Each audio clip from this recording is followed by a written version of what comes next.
Oi pessoal, então hoje a pauta do vídeo é sobre a participação social na construção das políticas públicas previstas pela Lei Aldir Blanc. A participação social se dá através de conselhos e de fóruns municipais. Inúmeras cidades não têm conselho, mas têm fórum municipal.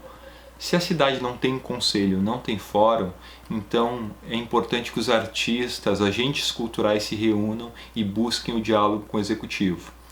A formação de conselhos é uma herança das propostas do Sistema Nacional de Cultura, que estabelecia os conselhos como uma salvaguarda das políticas públicas. Então é um ponto bastante importante porque é o conselho que estabelece a capilaridade das relações entre sociedade civil e executivo.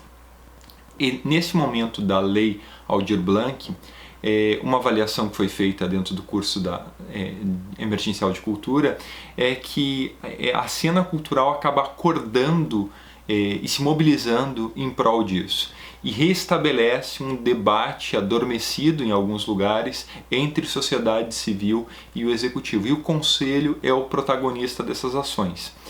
A lei não prevê uma ação específica para o conselho, mas é importante ressaltar que os conselhos normalmente eles têm 1 a 3 funções que são importantes, são as mais comuns, né? Quais são elas? O conselho ele pode ser, normalmente o mais comum é que ele é fiscalizador, ou seja, ele inspeciona, ele investiga as ações do executivo, vendo se elas estão de acordo com os atos previstos da legislação municipal, a legislação estadual e a legislação federal. É muito comum conselhos, principalmente em cidades pequenas, ainda serem responsáveis por fiscalizar convênios, abordar a questão de convênios. Antigamente, antes da lei de convênios, qualquer convênio que era feito com as secretarias de cultura ou com a secretaria que executava a pasta da cultura, ela tinha que passar necessariamente pelo conselho. Então, fiscalizador, normalmente todos os conselhos de cultura criados são, né? Outra função que o conselho pode ter é consultivo. Consultivo ele assessora nas demandas através de conhecimentos técnicos e através de profissionais na área dedicados a esclarecer dúvidas no setor. E o principal ponto, que infelizmente ainda muitos conselhos não são, é deliberativo.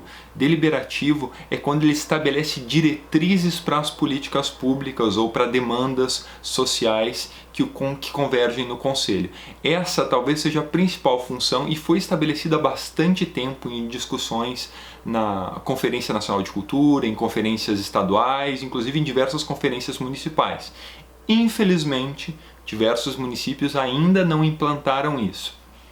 Este, para mim, é o ponto fundamental agora na implementação da lei. Fiscalizador, obviamente, mas deliberativo. Se o conselho é deliberativo, ele pode convergir o pensamento sobre as diretrizes em que o executivo municipal vai agir, principalmente no que se dedica aos editais e a porcentagem que vai ser disponibilizada aos editais e as outras 2 ações, né? Lembrando que a Lei Aldir Blanc prevê a renda básica universal de R$600, renda básica para os artistas, não universal ainda, a renda básica de R$600, prevê uma verba para os espaços culturais independentes e prevê também os editais e programas de financiamento. Então prevê essas 3 frentes. O conselho pode estar agindo, dialogando com o executivo e revendo as porcentagens. Está previsto inicialmente 20% para os editais, mas pode ser revisto esses valores.